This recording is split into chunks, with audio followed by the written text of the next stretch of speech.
Halo Sobat Muda di seluruh tanah air, selamat berjumpa kembali dalam kegiatan belajar IPA. Kita masih membahas materi bab 9 tentang sistem respirasi. Kita masuk poin B, mekanisme pernapasan. Pada saat kita bernapas, kita melakukan dua fase pernapasan, yaitu yang pertama adalah fase inspirasi atau inhalasi, yaitu fase di mana kita menghirup udara pernapasan. Yang kedua adalah fase ekspirasi atau ekshalasi, yaitu fase di mana kita menghembuskan udara pernapasan. Jadi bernapas itu adalah pertukaran udara antara atmosfer dengan alveolus paru-paru. Mekanisme pernapasan. Dalam mekanisme pernapasan, kita melibatkan 4 faktor, yaitu yang pertama, tulang rusuk, yang kedua, otot antar tulang rusuk, yang ketiga, otot perut, dan yang keempat adalah diafragma atau sekat rongga dada. Dalam mekanisme pernapasan itu sebenarnya kita bernapas, kita melakukan dua jenis pernapasan, yaitu pernapasan yang pertama namanya pernapasan dada. Ciri-cirinya adalah rongga dada kita mengembang. Sedangkan kalau kita melakukan pernapasan perut, maka ciri-cirinya adalah rongga dada perut kita yang mengembang. Jadi akan ada pernapasan dada dan pernapasan perut. Pernapasan perut ini lebih tahan lama, sehingga para penyanyi itu menggunakan pernapasan perut. Mekanisme inspirasi.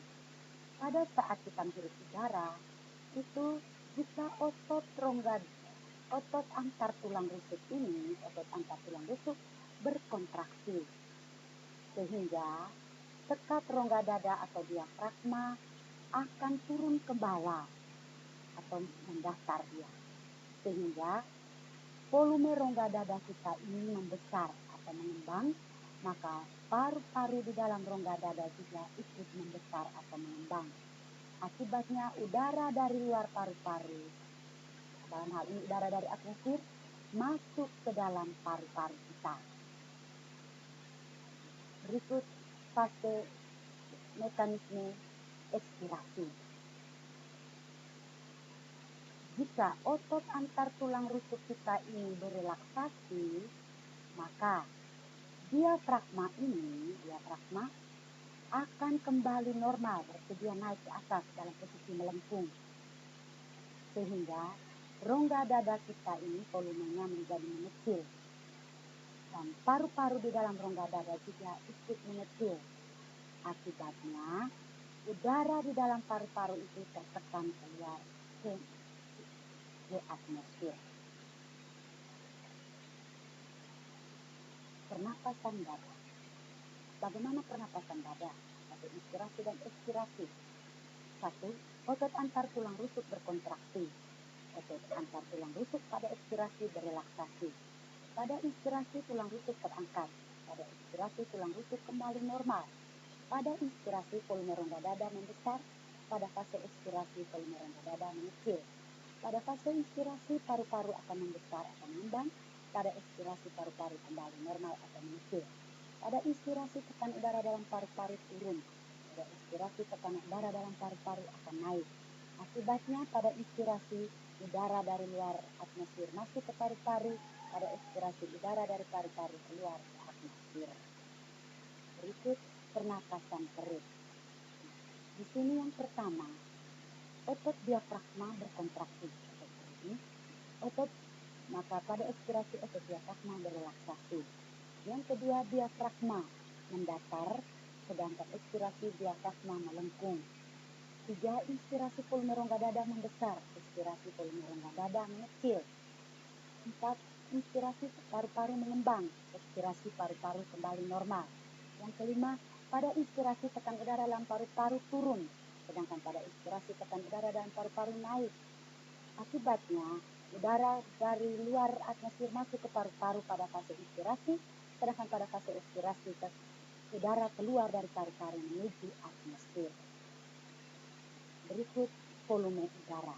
Di sini anak-anak bisa melihat bagaimana grafik volume udara pernapasan pada manusia. Ini grafik yang daerah ini grafis ini anak panah ini menunjukkan mililiter. Ini adalah jumlah volume udara. Perhatikan baik-baik. Yang pertama adalah udara tidal atau udara pernapasan biasa, yaitu udara yang masuk ke dalam paru-paru pada saat kita melakukan pernapasan biasa saat kita santai. Jumlah udara yang masuk itu volumenya 500 ml atau 0,5 liter. Jadi 2.500 ke 3.000 itu berarti hanya 500. Berikut volume udara cadangan inspirasi atau udara komplementer. Ini jaraknya dari sini ke atas, dari 1000 sampai 2500. Berarti seluruhnya 1500 ml. Udara cadangan inspirasi itu adalah udara yang kita hirup sekuat-kuatnya masuk ke dalam paru-paru. Volume udara yang masuk itu sebanyak 1500 ml atau 1,5 liter.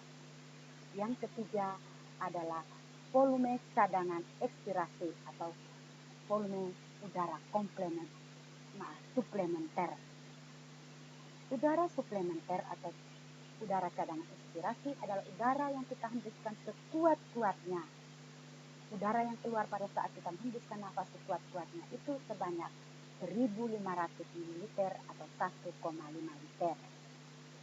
Walaupun kita menghembuskan nafas sekuat-kuatnya, tetapi di dalam paru-paru kita ini masih ada sisa udara yang kita kenal dengan nama udara residu atau udara pernapasan sisa sebanyak 1000 ml atau 1 liter volumenya.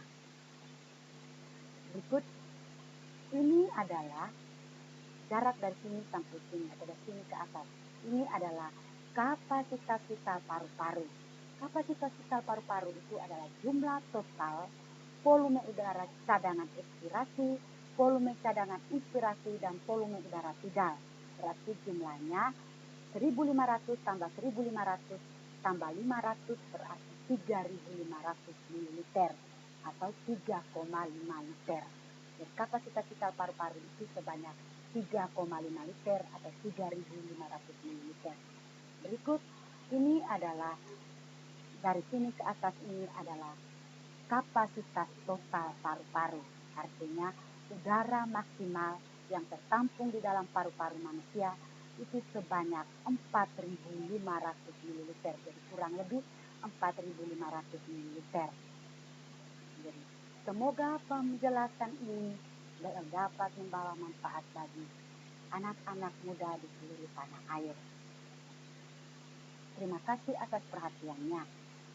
Jika berkenan, berikan like, comment, and subscribe pada materi pembelajaran ini. Terima kasih atas perhatiannya. Tuhan memberkati.